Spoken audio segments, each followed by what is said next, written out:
Alors cette nuit, la France s'est réveillée avec l'écho des rafales, mais pas celle du vent, hein, non celle des kalachnikovs qui ont crépité devant plusieurs prisons du pays. Alors on a Toulon, Aix-en-Provence, Marseille, Valence, Villepinte, Nanterre et même jusqu'à Agen. Un énorme assaut coordonné presque militaire mené contre des établissements pénitentiaires bien réels. Incendie de véhicules, tir à l'arme automatique, slogan tagué à la va-vite et ce mystérieux acronyme DDPF inscrit comme une signature, droit des prisonniers français. Alors une revendication ou une diversion, une nouvelle branche d'activistes ou tout simplement l'arrogance des réseaux criminels, bien décidés à montrer que la prison c'est chez eux. Le ministère parle de représailles liées aux récentes mesures anti-drogue de Darmanin ou encore à l'annonce récente de prisons de très haute sécurité. Mais honnêtement, ce genre de démonstration de force à cette échelle, c'est du jamais vu. C'est un message clair envoyé par des narcotrafiquants à l'État français. Vous pouvez légiférer, renforcer, menacer, mais nous on va riposter à coups de rafales de kalash et d'incendie. Alors est-ce que c'est un simple coup d'éclat ou un véritable basculement ?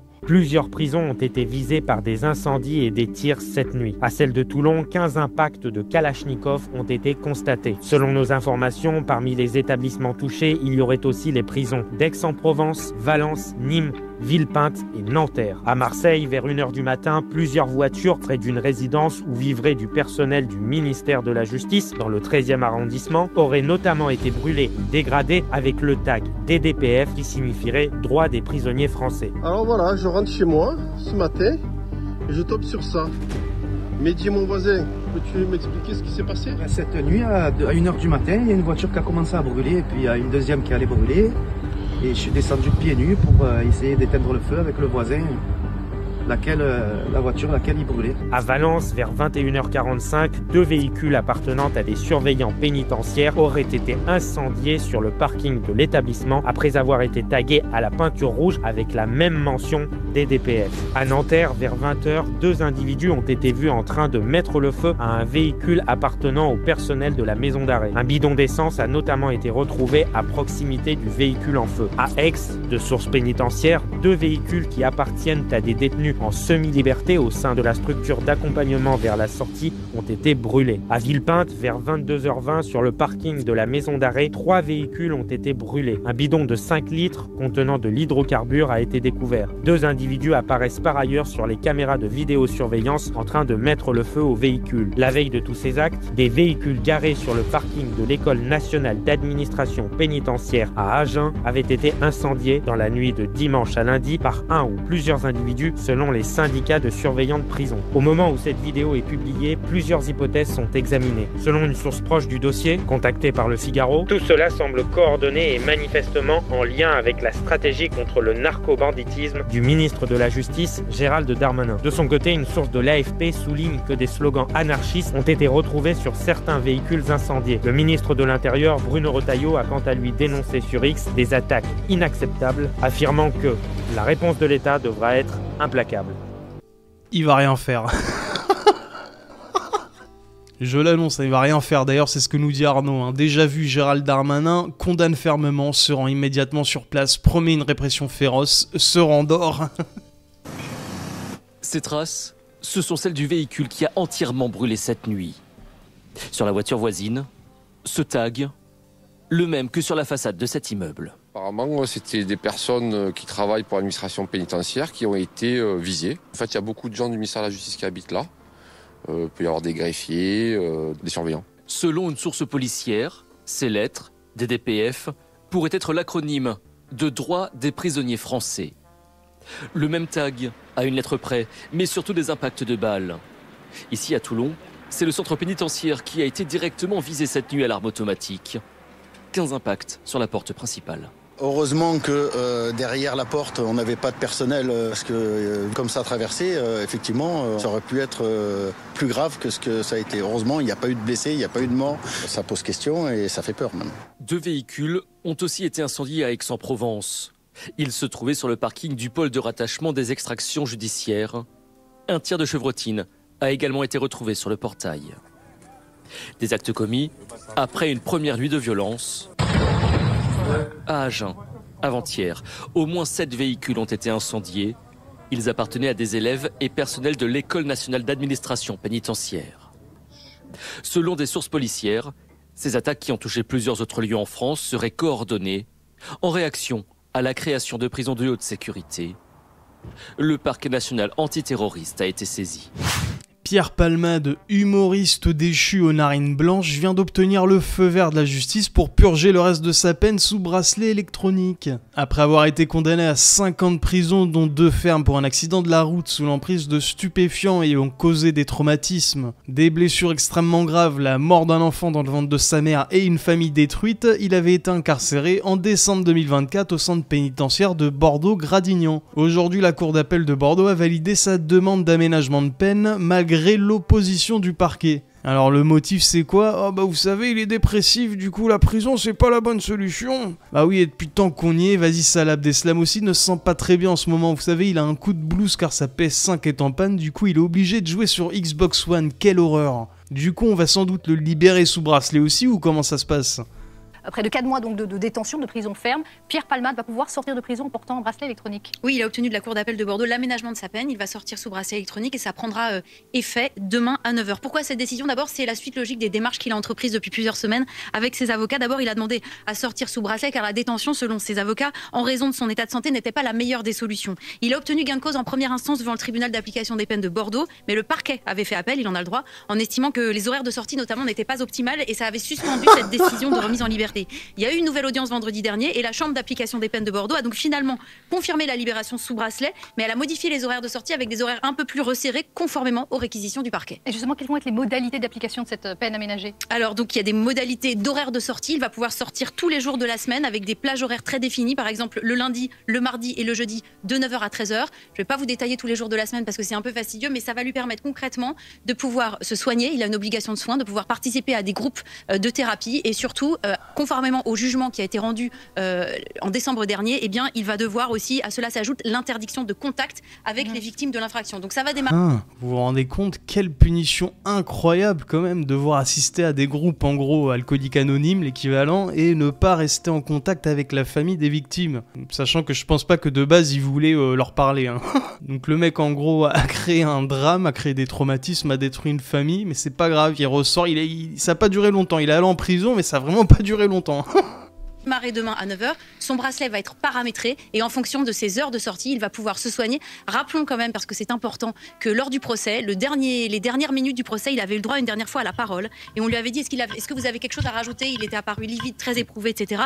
Il avait dit si j'ai une seule pensée, c'est un mot pour les victimes, qu'elles puissent se reconstruire le plus rapidement possible. Je le souhaite de tout mon cœur, je les ai vues en vrai et ça m'a choqué. Et c'est vrai qu'il avait été très éprouvé par ce procès. Il a passé 4 mois en détention. Rappelons qu'il a été condamné à 5 ans, dont 2 fermes avec mandat de dépôt différé. Il est rentré en détention le 9 décembre, il en sort demain à 9h et effectivement, sous condition, sous bracelet, c'est aménagé, mais effectivement, il ne faut pas oublier les personnes et les 3 blessés dans cet accident de la circulation sur une route de Seine-et-Marne. Et à chaque fois, ils oublient de dire qu'il y a un enfant qui est mort dans le ventre de sa mère parce que ça remet en cause le truc sur le avortement, j'ai pas le droit de le dire. Ça commence par avoir et ça finit par tement. Mais à chaque fois, ils oublient de préciser volontairement qu'il y a un enfant qui est mort dans le ventre de sa mère. Et puis honnêtement, qui prend au sérieux ces déclarations soi-disant de « ouais, je suis extrêmement bon, peut-être qu'il est vraiment désolé, etc. » Mais le fait qu'il ait de la peine et qu'il veuille plus recommencer, qu'il veuille tout arrêter, machin, c'est assez ridicule parce qu'on se souvient que peu de temps après les événements, il y avait un mec qui l'avait filmé à moitié, enfin complètement défoncé en fait sur le trottoir et qui lui demandait de le ramener chez lui. Il y a eu une autre vidéo aussi où on le voyait s'amuser en boîte derrière le DJ ou je sais pas quoi, un truc VIP. Donc non, je pense qu'en soi, lui, il peut continuer ses activités, bon, c'est pas grave. Par contre, vous, si jamais vous faites la même chose, mais vous vous faites casser l'arrière-train en 2 secondes. Hein.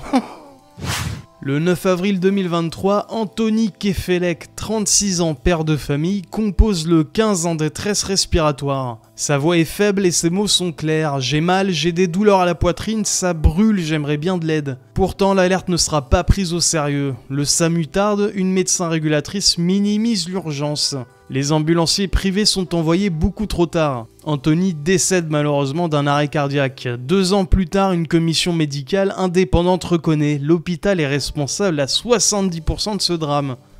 Le SAMU, bonjour. Et bonjour madame, je vous appelle, en fait j'ai des douleurs à la poitrine. Nous sommes le 9 avril 2023, il est 17h10. Anthony Kefelec, en détresse respiratoire, compose le 15. Ce père de famille âgé de 36 ans demande du secours. Il est seul dans sa maison, située à 10 minutes en voiture de l'hôpital de Besançon. À la demande d'une médecin du SAMU, il décrit tant bien que mal ses symptômes caractéristiques d'un infarctus. Ça brûle, ça pique, ça serre, je sais pas.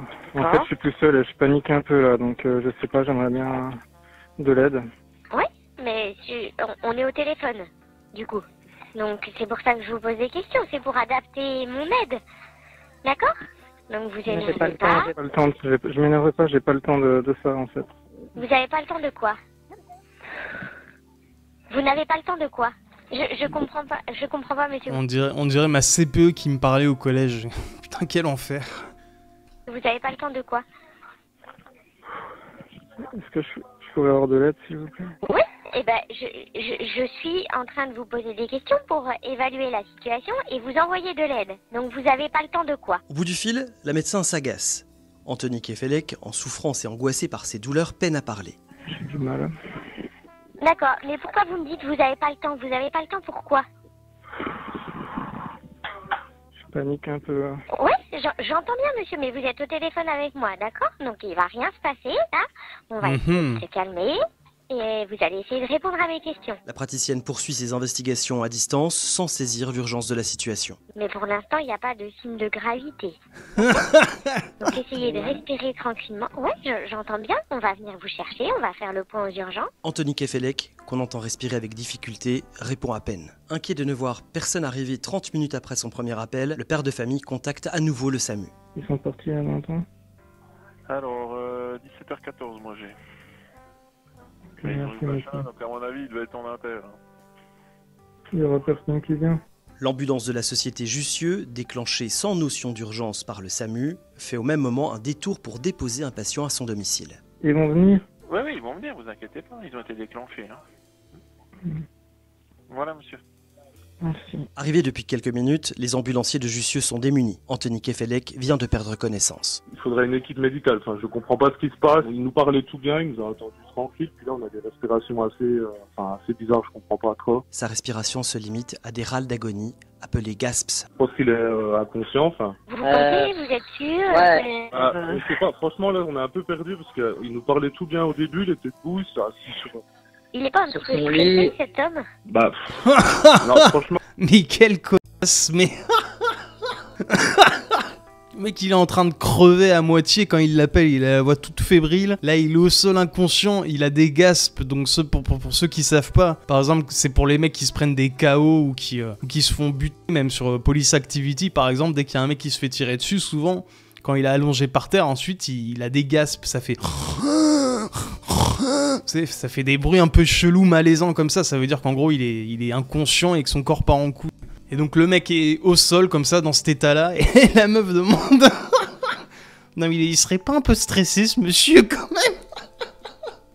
Non, c'est de l'inconscience où je pense qu'il fait des pauses respies, enfin, j'ai du mal à déceler...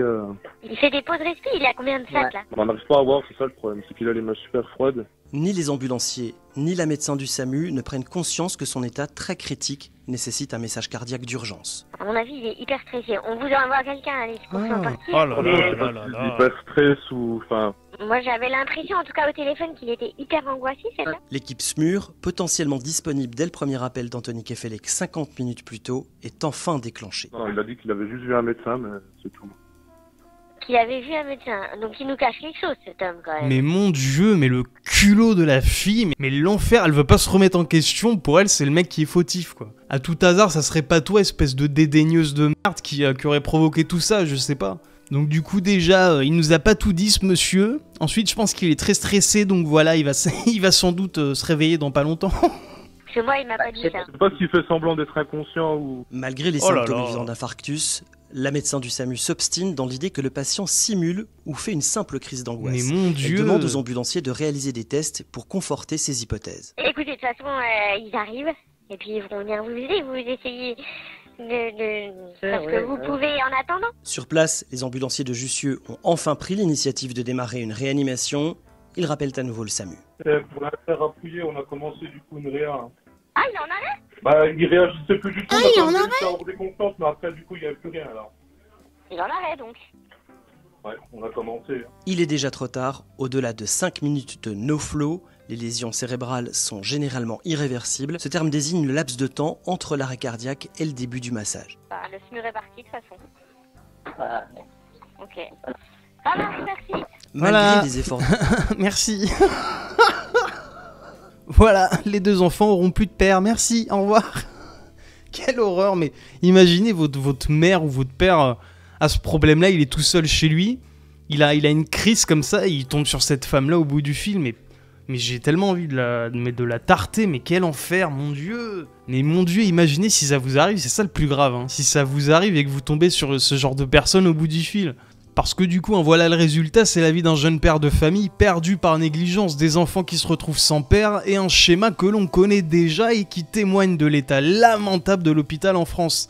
Parce qu'en effet, on a déjà eu plusieurs affaires de la sorte, hein, où une personne limite au bout de la mort et c'est tant bien que mal d'appeler à l'aide en composant le numéro des urgences. Sauf qu'au bout du fil, il y a une espèce de bonne femme névrosée par la vie qui répond avec dédain complet entre 2 ricanements et 3 foutages de gueule. On se souvient notamment de Naomi Muzanga, 22 ans, qui en 2017 appelle le SAMU en se plaignant de fortes douleurs abdominales. L'opératrice minimise ses symptômes et lui conseille d'appeler SOS médecin. Naomi décède quelques heures plus tard d'un choc abdominal. L'opératrice a été condamnée en 2024 à 12 mois de prison avec sursis pour non-assistance à personne en danger, donc elle a pas fait de prison du tout en fait.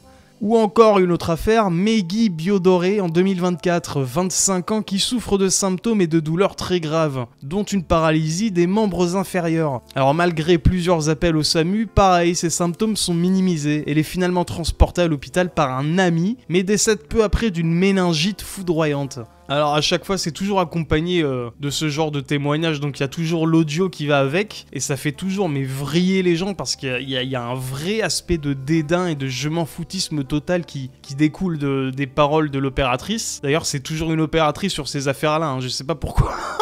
Faites-en les conclusions que vous voudrez à chaque fois qu'il y a eu ces affaires, à chaque fois sur l'audio c'était toujours une femme opératrice. Alors bien évidemment, gardons un peu de nuance, essayons d'en garder un peu, hein. Il y a quand même tout le délire bien réel autour des appels d'urgence qui au final ne servent à rien. C'est-à-dire des gens qui appellent pour un tout petit bobo et qui surchargent complètement la ligne des urgences. Faut bien s'imaginer aussi que quand chaque jour t'as des dizaines d'appels de gens qui soit mentent à moitié ou abusent sur leurs symptômes ou encore font des blagues, le risque d'erreur est quand même assez grand, faut le reconnaître. Mais quand même, qui peut ne pas s'hérisser les cheveux en écoutant ce genre d'audio? Moi ça me fait péter un câble à chaque fois.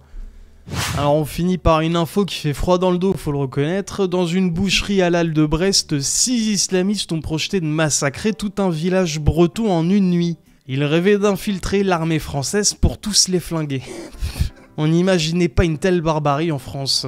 Oui, l'histoire que j'ai choisi de vous raconter ce soir à Christine n'est pas le scénario d'un film, mais la réalité dure et crue d'une barbarie qu'on ne pensait pas imaginable en France. Dans l'ombre d'une boucherie halal de Brest, sobrement appelée chez Waïd, un complot d'une horreur indicible a vu le jour entre 2019 et 2020. 6 individus âgés de 16 à 39 ans se retrouvaient ce soir-là dans ce commerce de la rue Jean Jaurès pour planifier des massacres inspirés directement de l'idéologie de l'État islamique. Au centre de cette cellule, Mohamed Darwish, c'est un Syrien de 39 ans, arrivé en France comme réfugié en 2015, mais soupçonné d'avoir été combattant pour l'État islamique à cette époque, sous le nom d'Abou Omar al-Falstini, aux origines palestiniennes. À ses côtés, on trouve également Waïd Bouraya, qui est le boucher propriétaire, déjà condamné pour apologie du terrorisme en 2018, orchestrant le lieu comme un véritable QG du djihad. Alors leur projet, le plus glaçant,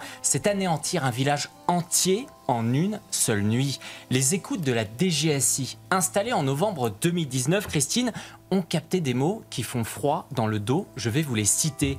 On peut y aller pas trop loin. Par exemple, on peut aller voir les campagnes. On passe à 4 ou 5 armés, tu tues tout le village en une seule nuit. C'est facile. Lancez Mohamed Dar. Alors... Moi j'ai des proches qui vivent en campagne, mais la vraie campagne, hein, pas la campagne proche, pas la grande couronne quoi. Dans la vraie campagne, tout le monde a un fusil. Hein. Y a pas de...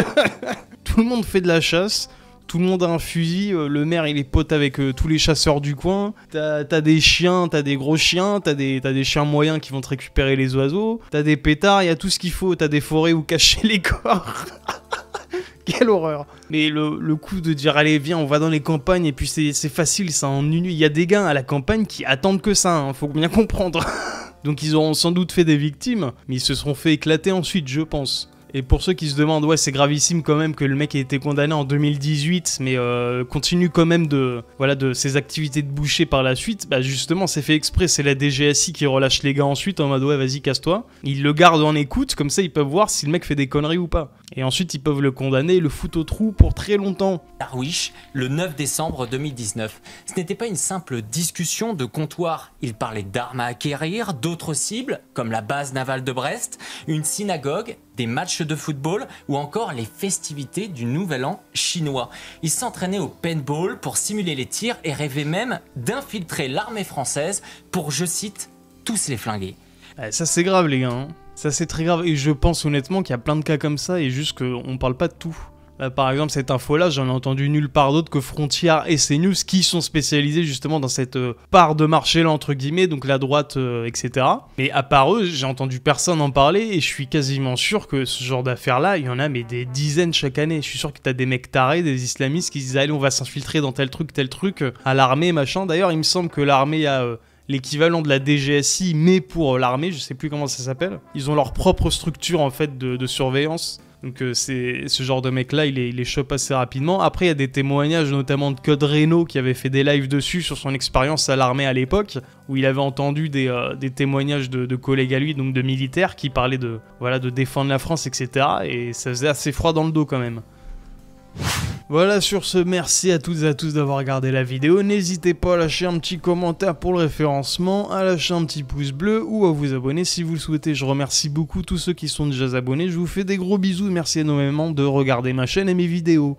Je sais que de nos jours, le temps de cerveau disponible est assez restreint à cause de tous les divertissements et toutes les tentations qu'on a à droite et à gauche. Donc je vous remercierai jamais assez d'allouer 10 minutes ou 15 minutes de temps de cerveau disponible pour regarder mes vidéos. Merci énormément. Voilà, sur ce, prenez soin de vous. La santé, c'est le plus important. Allez, salut!